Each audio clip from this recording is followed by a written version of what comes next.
சித்தார்த், சித்தார்த், உயிரை கொடுத்து என்ன இப்படி தண்டிச்சிட்டிய சித்தார்த்? ஐயோ, ஜெயில இருக்கிறத விட இது ரொம்ப கொடுமையா இருக்கு சித்தார்த்.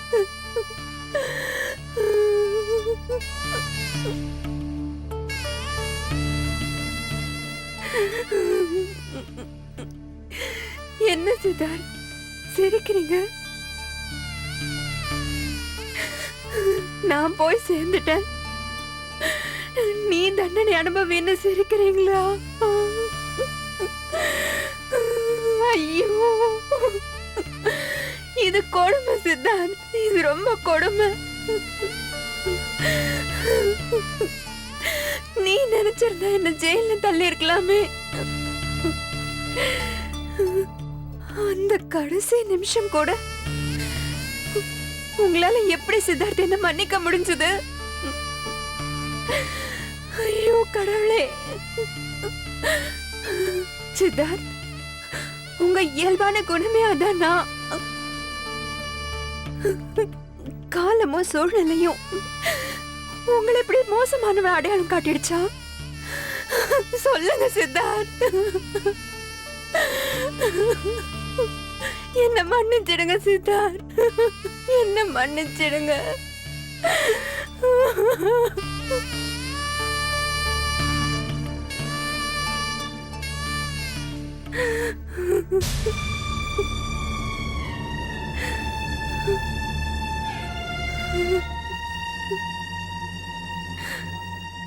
ஸ்னேகா,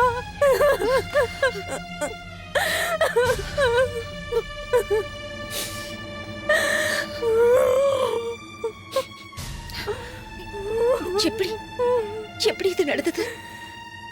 இப்படி நடக்கும்னு நானே எதிர்பார்க்கல ஸ்னேகா.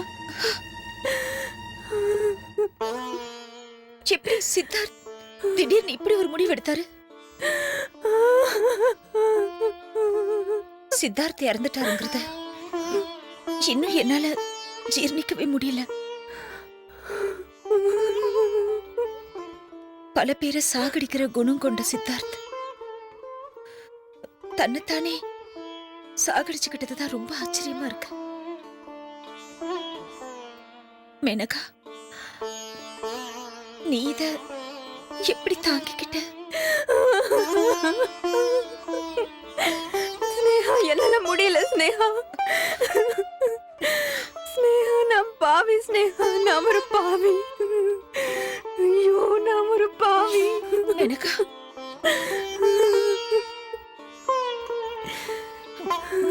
என்ன நீ உன் வீட்டுக்குள்ளே விட மாட்டேன்னு நினைச்சுதான் நான் இங்க வந்தேன்.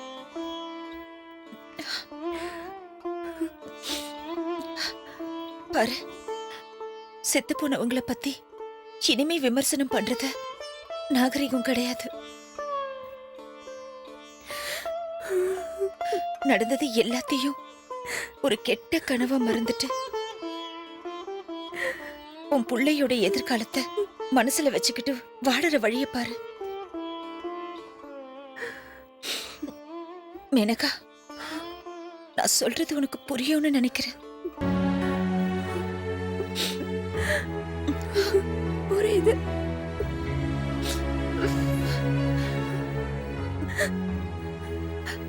பாரு, இப்படி எல்லாம் அழுதுகிட்டே இருந்தா உன் வயித்துல இருக்கிற குழந்தைக்கு என்ன ஆகும்? இனிமேதான் நீ தைரியமா இருக்கணும். எனக்கு உனக்கு தைரியம் சொல்ற அளவுக்கு வார்த்தை வரல.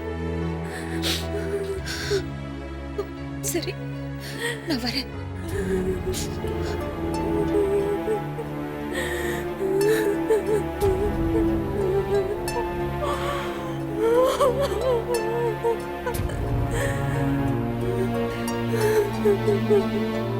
சித்தார்த், என்ன மன்னிச்சிருங்க சித்தார்த்.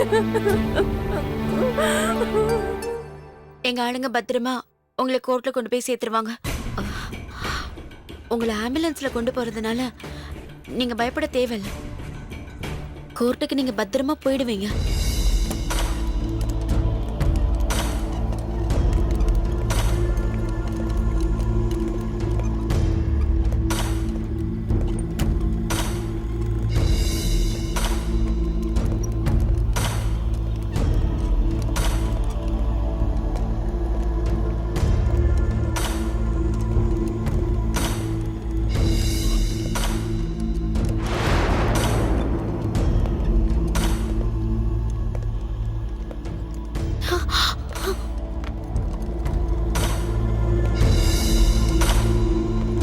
அருண்,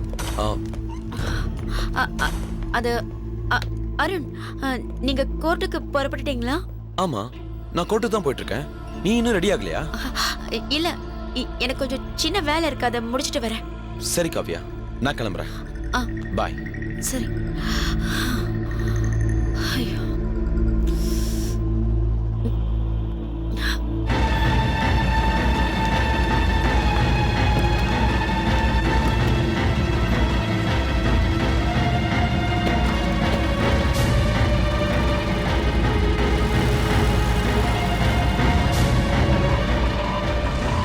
போங்க, சீக்கிரம் சீக்கிரம் ஃபாலோ பண்ணுங்க.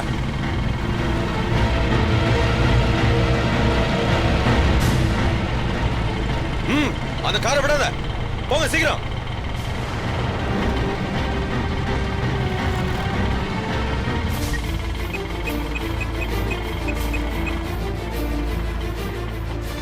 ஹலோ சார், முருகேசன் நான் பார்த்துட்டோம் சார். அவன் காரை ஃபாலோ பண்ணி தான் சார் போய்கிட்டு இருக்கோம். அவனை உயிரோட விடாதீங்க. அவன் கோர்ட்டுக்கு வரக்கூடாது. கொன்னுடுங்க. ஓகே சார், விட மாட்டோம். அவனை கொன்னுட்டு உங்களுக்கு ஃபோன் பண்றோம் சார். நான் போன சீக்கிரம் போன பிடிங்கண்ணா.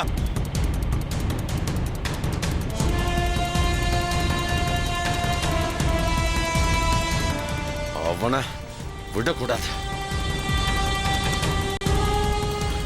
தம்பி, நம்ம காரை ரொம்ப நேரமா ஒரு ஆட்டோ ஃபாலோ பண்ற மாதிரி தெரியுது. அநேகமா அது சத்தியமூர்த்தி ஆட்டில் தான் இருக்குன்னு நினைக்கிறேன். ஆனால் கொஞ்சம் வேகமாக பண்ணு.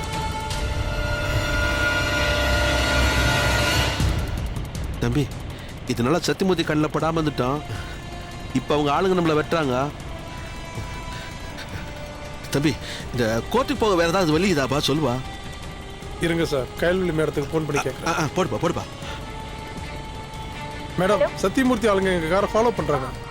இப்போ என்ன பண்ணுறது? நான் சொல்ற ரூட்டை ஃபாலோ பண்ணுங்க. சொல்லுங்க மேடம். டிரைவர், ரைட்ல போங்க. டேய், ரூட்ட மாறி போறாங்கடா. எங்க போறாங்கன்னு தெரியலடா. அண்ணா போங்கண்ணா, சீக்கிரம் சீக்கிரம் போப்பா. போங்க போங்க டிரைவர், போங்க போங்க டிரைவர், கொஞ்சம் சீக்கிரம் போங்க, ஃபாஸ்ட்டாக போங்க.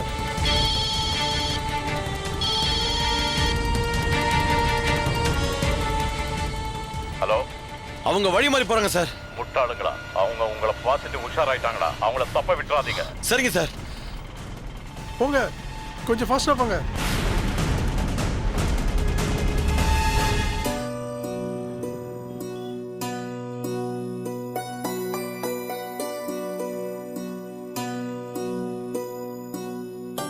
என்னம்மா கையால் ரெடியா இருக்கியா? கோர்ட்டுக்கு போலாமா? டைம் ஆச்சு. ஐயா. ஐயா, காவி எனக்கு ஃபோன் பண்ணா. ஹாஸ்பிட்டல்ல முருகேச சேஃபா இருக்காராம். ஹாஸ்பிட்டல் ஆம்புலன்ஸ்லயே அவரை கோர்ட்டுக்கு கூட்டிட்டு வந்துறேன்னு சொன்னா. போலீஸ்காரன் வீட்லயே திருடனை ஒளிச்சு வைக்கிற மாதிரி சத்தியமூர்த்தி ஹாஸ்பிட்டல்லயே முருகேசனை ஒளிச்சு வச்சிருக்கோம். சத்தியமூர்த்தி அவனை ஊரெல்லாம் தேடிட்டு இருக்கான். இருந்தாலும் அவனை கோர்ட்டுக்கு கொண்டு வர வரைக்கும் திக்கு திக்குன்னு இருக்குங்க ஐயா. மகனை பார்க்கணும்னு திடீர்னு சத்தியமூர்த்தி ஹாஸ்பிட்டலுக்கு வந்துட்டா, அந்த சமயம் முருகேஷ் அவர் கண்ணில் பட்டுட்டா நம்ம பிளான் மொத்தமும் வேஸ்ட் ஆயிடும். எப்பவுமே பாசிட்டிவாவே நினைப்போம்மா. சத்தியமூர்த்திக்கு எதிராக ஒரு சாட்சி கிடைக்காதான்னு இத்தனை வருஷமா நான் போராடிட்டு இருந்தேன். நீ வரலனா அந்த விஷயத்தை அப்படியே விட்டுட்டு இருப்பேன். பெரிய ஐயாவை கொண்ட சத்தியமூர்த்திய ஏன் நீங்க தண்டிக்கலன்னு என்ன கேட்ட. அப்ப நீ பத்த வச்ச நெருப்பு இப்போ கனகனன்னு எரிஞ்சிட்டு இருக்குமா? அதே மாதிரி முருகேசன் கண்ணில் படுவானான்னு நம்ம எதிர்பார்த்தோமோ? அவனை கண்டுபிடிக்கணும்னு பேசணும், கண்ணில் பட்டுட்டான். அதனால எதையுமே பாசிட்டிவா திங்க் பண்ணணும். சரிம்மா, நேரமாச்சு, புறப்படலாமா? சரிங்க ஐயா, போலாம்.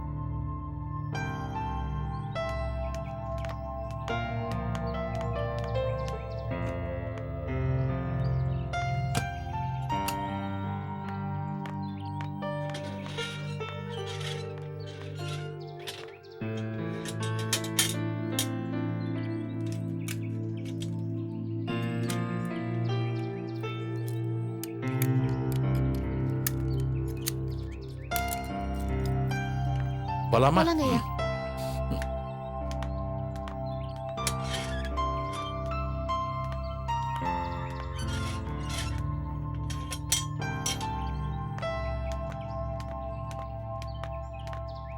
உட்காருமா.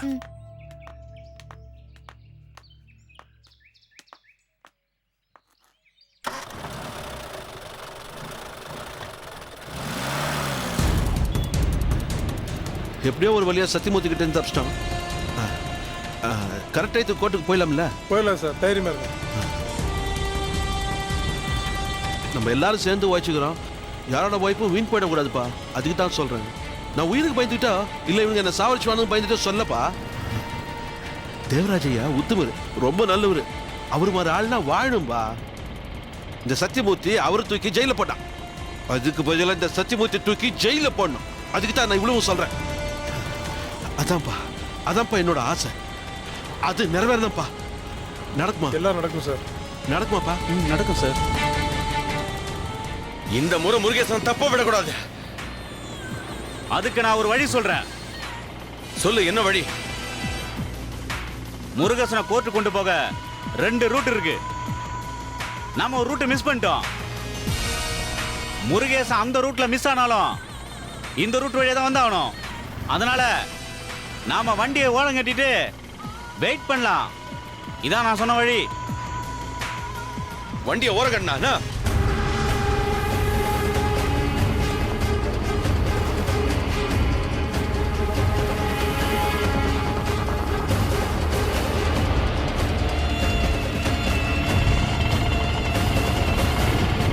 எந்த ஒரு மேட்டரா இருந்தாலும் பிளான் பண்ணி ஸ்கெட்ச் போட்டு முடியணும்.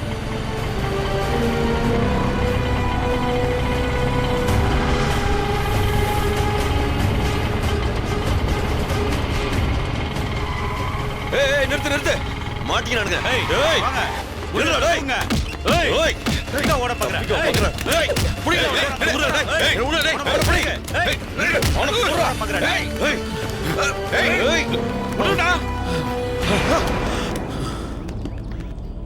ஏய், 3 நாளா டிபி குத்தியா, இப்ப மாட்டீனியா? டேய், இவங்கிட்ட என்னடா பேச்சு? போட்டு தள்ளிட்டு தலைவருக்கு போன் பண்ணலாம்டா. ஏய்,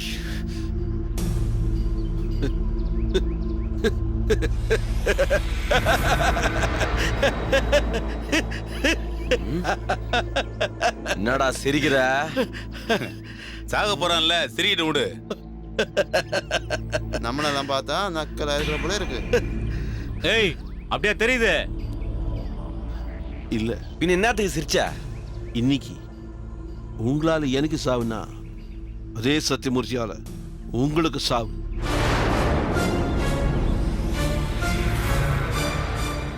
காசுக்கு ஆசைப்பட்டு கூலிக்கு வேலை பார்த்தவன் தான். நீங்களும் அவன் கொடுக்குற கூலிக்கு தான் வேலை பார்க்குறீங்க. நீயும் கூலிக்காரன், நானும் கூலிக்காரன். கூலி குத்த சத்தியமூர்த்தி நிம்மதியா சந்தோஷமாகறான். கூலி வாங்கினவங்களுக்கு தாண்டா சாவு. அதான் சொன்னேன். இன்னைக்கு எனக்கு சாவுனா நாளைக்கு உங்களுக்கு சாவு.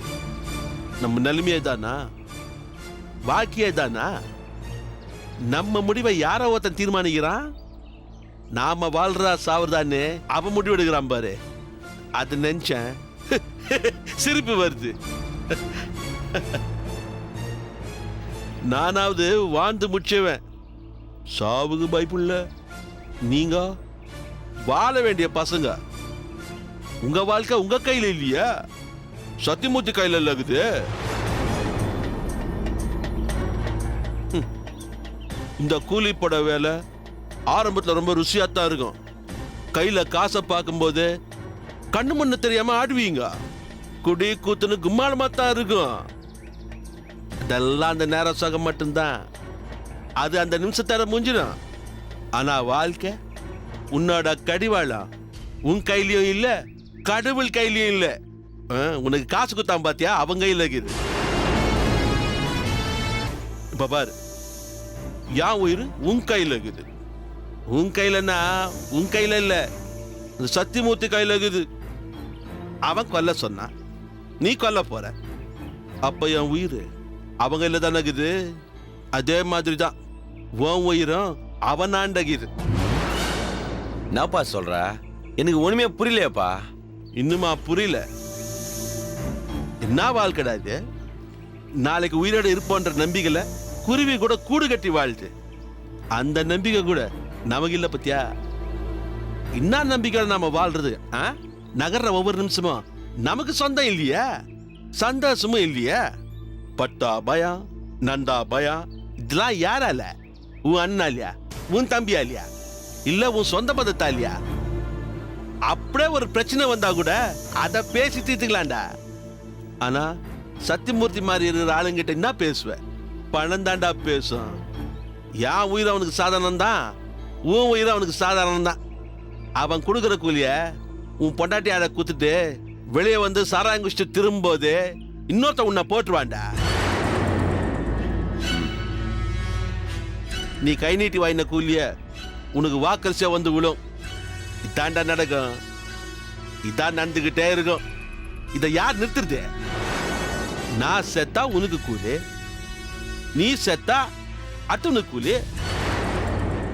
இன்னும் எத்தனை பேருக்குடா சத்தியமூர்த்தி கூலி கொடுத்துக்கின்னே இருப்பான். நான், நீ, இன்னும் எத்தனையோ பேரு செத்துக்கிட்டே இருப்பான்டா. யார்டா தத்து நிறுத்துறது? நம்மள மாதிரி கூலி படைங்க சாவ நிறுத்துற ஒரே வழி நமக்கு கூலி கொடுத்தவன் கதையை முடிக்கிறதாண்டா. சட்டத்தை தனக்கு சாதகமா பயன்படுத்திக்கிற சத்தியமூர்த்தி மாதிரி ஆளுங்க தண்டிக்கப்பட வேண்டியவங்க. இவங்களை இன்னைக்கு நாம தண்டிக்காம விட்டா நம்மள மாதிரி எத்தனையோ பேரோட உயிர் தாண்டா போவோம். நான், நீ, இவன் நம்ம எல்லாம் உயிரோட இருக்கணும்னா சத்தியமூர்த்தி சாவணும். சத்தியமூர்த்தி சாவ வேண்டி வந்தான். தேவராஜ் மாதிரி நல்ல மனுஷங்கள்லாம் வாழணும்னா அவங்களால 1000 பேர், 1,00,000 பேர், ஏன் இந்த ஊரே வாழணும்னா சத்தியமூர்த்தி சாவறதுல தப்பே இல்லை. என்னடா இவன் ஒரு காலத்தை சத்தியமூர்த்திக்கு துணை போனவன் இன்னைக்கு சத்தியமூர்த்திக்கு எதிரா அப்ரூவர் ஆகி கோர்ட்ல சத்தியமூர்த்தியை காட்டி கொடுக்க வேண்டியவன். அவனை கொன்னாலும் தப்பு இல்லைன்னு சொல்றேன்னு பாக்குறியா? என்ன நீங்க கொல்ல வந்ததுக்கு நான் சத்தியமூர்த்தியை கொல்லணும்னு நினைக்கிறேன்னு பாக்குறீங்களா? இல்ல, சத்தியமூர்த்தி ஒரு கொலைகாரன். என்னப்பா சொல்ற? ஆமாண்டா, ஊருக்காக வாய்ச்ச ஒரு உத்தமரை, அனாதையா வந்தவங்களுக்கு அடைக்கலம் குத்த ஒரு ஆலமரத்தை, பசின்னு வந்தவங்களுக்கெல்லாம் வயிறு நிறைய சோறு போட்ட ஒரு நல்ல இத்தியத்தை கொத்தியால குத்தி கொன்ன வந்தாண்டா உங்க சத்தியமூர்த்தி. சத்தியமூர்த்திக்கு கோர்ட்ல தான் தண்டனை வாங்கி கொடுக்கணும்னு நினைச்சேன். ஆனா இப்ப இந்த நிமிஷம் என் நினைப்பை மாத்திக்கிட்டேன். சத்தியமூர்த்திய நான் கொல்லணும், என் கையால கொல்லணும்டா.